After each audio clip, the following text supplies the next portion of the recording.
Science institute Bilaspur Raipur में आपका स्वागत है। आइए आज हम यहाँ पे कक्षा 12वीं विषय हिंदी का जो नया ब्लूप्रिंट जारी हुआ है उसके बारे में आपको जानकारी देते हैं। सबसे पहले हमारे इकाई एवं पाठ्य वस्तु को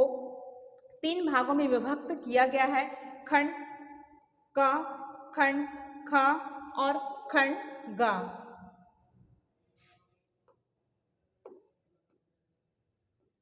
खंड ग में इसमें आपके सबसे पहले जो हमारा खंड क है उसके अंतर्गत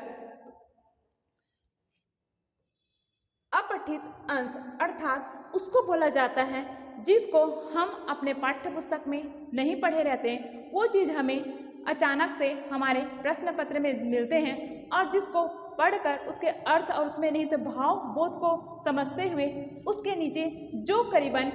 1 से लेकर 6 या 7 प्रश्न दिए रहते हैं, उन प्रश्नों का उत्तर हमको उसमें लिखना होता है। इसके लिए सबसे पहले हमें अपने ध्यान को केंद्रित करते हुए दिए हुए अवतरण को ध्यानपूर्वक पढ़ना होता है और जो उससे संबंधित जो प्रश्न पूछा गया है उन प्रश्नों को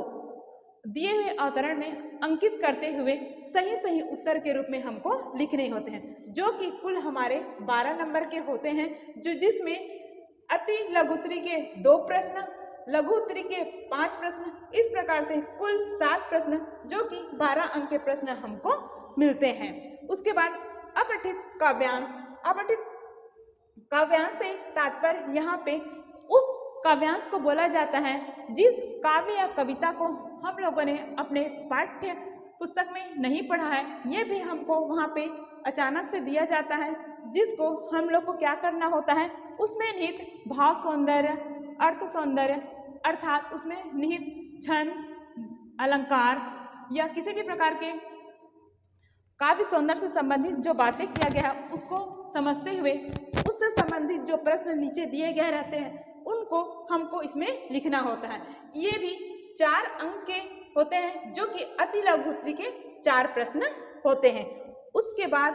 खंड ख में कार्यालयीन हिंदी और रचनात्मक लेखन आता है, जो कि कार्यालयीन हिंदी और रचनात्मक लेखन के अंतर्गत इसमें निबंध लेखन जो कि रचनात्मक लेखन है, जो कि कुल 5 नंबर के एक दीर्घ उत्तरी प्रश्न के रूप में हमारे सामने प्रस्तुत होता है। इसमें निबंध लेखन में कोई भी 3 से 4 निबंध लेखन के लिए हमको टॉपिक दिया जाता है, जो कि हम अपनी सुविधा अनुसार जो हमको उचित लगता है किसी एक निबंध पर हम अपने निबंध रचना करते हैं। तो जब हम निबंध रचना करते हैं उस वक्त हमको निबंध लिखने के जो एक तरीका है कि सबसे पहले हम उसकी रूपरेखा बनाते हैं। रूपरेखा के अंतर्गत प्रस्तावना, उसके अर्थ, उसकी परिभाषा, उसके लाभ, उसके नुकसान, साथ ही साथ अंत में हमको उपसंहार या निष्कर्ष देते हुए अपने निबंध रचना को लेखन कार्य के अंतर्गत करते हैं। उसके बाद कार्यालयीन पत्र, जिसमें कि 5 नंबर के एक निबंधात्मक प्रश्न आते हैं, जो कि औपचारिक या अनौपचारिक दोनों में से कोई भी हो सकता है। जो 2 दिए होते हैं उसमें से किसी एक ही को हमको बनाना होता है। तो जो कार्यालयीन पत्र लिखने का जो एक तरीका होता है, जो एक फॉर्मेट होता है, उस फॉर्मेट को लेते हुए हमको लिखना है, तभी हम 5 में से 5 अंक प्राप्त कर पाएंगे। यदि हमने कहीं पे भी गलत फॉर्मेट या गलत अशुद्धियों के साथ या किसी भी प्रकार के काट छांट के साथ यदि हमने पत्र लेखन का कार्य किया है तो यहाँ पे हमारे नंबर कट सकते हैं। तो जब भी हम पत्र लेखन लिखें तो शुद्धता का, लिखने के प्रारूप का विशेष ध्यान रखते हुए लिखें, जो कि हमें 5 में से 5 अंक प्रदान करते हैं। उसके बाद हमारा है विभिन्न माध्यमों के पत्रकारी लेखन और उसके विविध आयाम, जैसे कि पत्रकारिता क्या है, पत्रकारिता के क्षेत्र क्या है, पत्रकारिता से जीवन में क्या क्या लाभ है, पत्रकारिता में कौन लोग निपुण होते हैं, संपादक क्या है, संपादकीय क्या है, विशेष लेखन क्या है, इस प्रकार के प्रश्न इसके अंतर्गत पूछे जाते हैं, जो कि प्रायः अति लघुत्तरी प्रकार के होते हैं और 4 नंबर के ये होते हैं। उसके बाद हमारा जो कि कविता, कहानी, नाटक की रचना प्रक्रिया पर आधारित प्रश्न पूछे जाते हैं, जो कि कुल 3 अंक के होते हैं और लघु उत्तरी प्रकार के प्रश्न होते हैं। इस प्रकार से कविता, कहानी, नाटक रचना से संबंधित 3 अंक के प्रश्न पूछे जाते हैं। इसमें प्रायः उन प्रश्नों को पूछा जाता है कि गद्य की विधा किसे कहा जाता है, नाटक के प्रमुख तत्व क्या है, या नाटक की क्या क्या विशेषताएं होती हैं, इसमें पात्र एवं चरित्र चित्रण का क्या महत्वपूर्ण है, इसका उद्देश्य क्या होता है। इन प्रकार के प्रश्नों को लेके इसमें हमसे प्रश्न किया जाता है। अगला है इसमें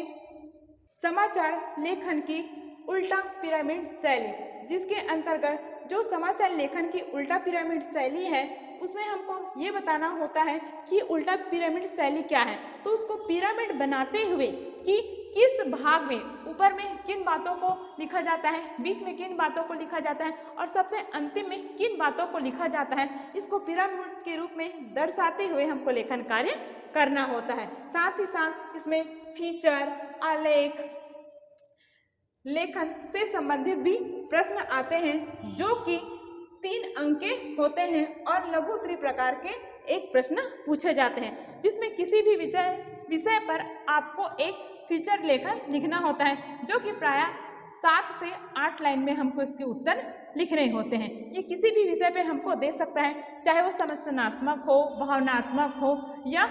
अनुशासनात्मक हो। इस प्रकार से वो किसी भी विषय पे हमको दे सकता है जिसका उत्तर हमको वहाँ पे लिखना होता है। उसके बाद खंड ग में हमारे पाठ्य पुस्तक से संबंधित आरोह भाग 2 के अंतर्गत जो हमने पुस्तक में पढ़ा है, जिसको 2 भागों में बांटा गया है, काव्य भाग और गद्य भाग। काव्य भाग कहने का तात्पर्य जिसमें हम लोग कविताएं को पढ़ते हैं वो हमारा काव्य भाग कहलाता है, जिसमें काव्यांश अर्थ ग्रहण पर आधारित, उस काव्यांश में हमने क्या अर्थ ग्रहण किया, उसका उद्देश्य क्या था, क्या उससे हमको शिक्षा मिली, इस प्रकार के प्रश्न पूछे जाते हैं। काव्यांश के सौंदर्य बोध पर आधारित प्रश्न, इसके अंतर्गत उस काव्यांश में कौन कौन से ऐसे सौंदर्य बोध थे जिसके कारण उस काव्यांश की इतनी सुंदरता बढ़ी है। जैसे कि हो सकता है इसके अंतर्गत छंद, रस या अलंकारों का प्रयोग किया गया है, तो हमको वहाँ पे बताना होगा कि उससे संबंधित जो प्रश्न किया गया है कि इसमें ये अलंकार का प्रयोग किया गया है, ये अलंकार का या इस छंद का प्रयोग किया गया है। इस बातों को बताते हुए उससे संबंधित प्रश्नों के हमको उत्तर देने होते हैं। साथ ही साथ यहाँ पे कविताओं की विषय वस्तु पर आधारित प्रश्न जो कि 4 अंक के प्रश्न पूछे जाते हैं, जिसमें जो भी हमने कविता पढ़ा हुआ है और हमारे पाठ्य पुस्तक में उससे संबंधित जो पीछे में प्रश्न दिए हुए हैं उन प्रश्नों के उत्तर होते हैं, जिसका उत्तर हमने पढ़ा हुआ है उससे संबंधित हमको यहाँ पे उत्तर लिखने होते हैं। उसके बाद गद्य भाग के अंतर्गत गद्य कहने का तात्पर्य यहाँ पे हमारा आत्मकथा, कहानी, नाटक कोई भी हो सकता है जिसको गद्य के रूप में हम लोग जानते हैं, जो कि काव्यांश पर आधारित अर्थ ग्रहण के प्रश्न। कहने का तात्पर्य यहाँ पे ये है कि उस काव्यांश में हमने क्या क्या अर्थ ग्रहण किया। कोई भी गद्यांश हमको उठाकर दे दिया जाता है और उस गद्यांश से संबंधित हमको जो नीचे प्रश्न है उन प्रश्नों को समझते हुए उससे संबंधित प्रश्नों के उत्तर हमको लिखने होते हैं। और ये जो गद्यांश पर आधारित जो अर्थ ग्रहण के प्रश्न है उसको हमको लिखने में अधिक सहायता इसलिए मिलता है क्योंकि उन सभी चीज़ों को हमने अपने पाठ्य पुस्तक में पढ़ा हुआ है, वो हमारी जानकारी से संबंधित होता है, जो कि कुल 6 अंक के प्रश्न होते हैं। उसके बाद हमारे पाठों की विषय वस्तु पर आधारित प्रश्न जो हमने पाठ पढ़ा हुआ है, जैसे कि हमने मान लीजिए पढ़ा हुआ है एक भक्तिन या नमक, जिसके संबंधित जो पीछे हमारे पाठ्य पुस्तक में प्रश्न है उससे संबंधित इसके अंतर्गत प्रश्न पूछे जाते हैं, जो कि कुल 10 अंक के प्रश्न होते हैं, जिसमें अति लघु उत्तरीय प्रश्न, लघु उत्तरीय प्रश्न, इस प्रकार से कुल 10 अंक के इसमें प्रश्न होते हैं। उसके बाद आपके वितान भाग 2, इसके अंतर्गत जो कि पाठों की विषय वस्तु पर आधारित प्रश्न होते हैं, जिसमें कि आपको जो हमने उसमें पाठ पढ़ा हुआ है वितान, जैसे कि डायरी, अतीत के दबे पांव, इस प्रकार के जो प्रश्न जो हम लोगों ने अपने पाठ्य पुस्तक में पढ़ा है उससे संबंधित जो प्रश्न है वो कुल 4 अंक के आते हैं, जो कि हमारे द्वारा याद किया जा चुका रहता है। उन्हीं प्रश्नों का उत्तर हमको वहाँ पे देना होता है। साथ ही साथ विषय वस्तु पर आधारित निबंधात्मक प्रश्न, जो भी हमने वितान भाग 2 के अंतर्गत विषय वस्तु पर आधारित निबंधात्मक प्रश्न, कहने का तात्पर्य जो बड़े प्रश्न है, जिसका रूप बड़ा होता है, जो करीबन 1 पेज तक का हो सकता है, उसको निबंधात्मक प्रश्न कहा जाता है, जो कि 2 होते हैं और जो कुल 8 अंक के होते हैं। इस प्रकार से विषय वस्तु पर आधारित निबंधात्मक प्रश्न भी हमसे पूछे जाते हैं, जो कि कुल 8 अंक के होते हैं। इस प्रकार से हमारा व्याकरण और हमारे पाठ्य पुस्तक के आरोह भाग 2 और वितान भाग 2 दोनों से मिला के कुल 80 अंक के हमारे पास प्रश्न पत्र आते हैं। तो इन्हीं सब के साथ मैं उम्मीद करती हूँ कि आप इस बार के प्रश्न पत्रों में अच्छे से अच्छे उत्तर लिखते हुए, अच्छे से अच्छे अंक प्राप्त करते हुए, आप अपने नंबर को बढ़ाते हुए प्रथम श्रेणी के साथ उत्तीर्ण होंगे। तो इसके लिए आप सभी को ऑल द बेस्ट। अच्छे से पढ़िए, अच्छे से नंबर लाइए और अच्छा परिणाम घोषित करवाइए। धन्यवाद।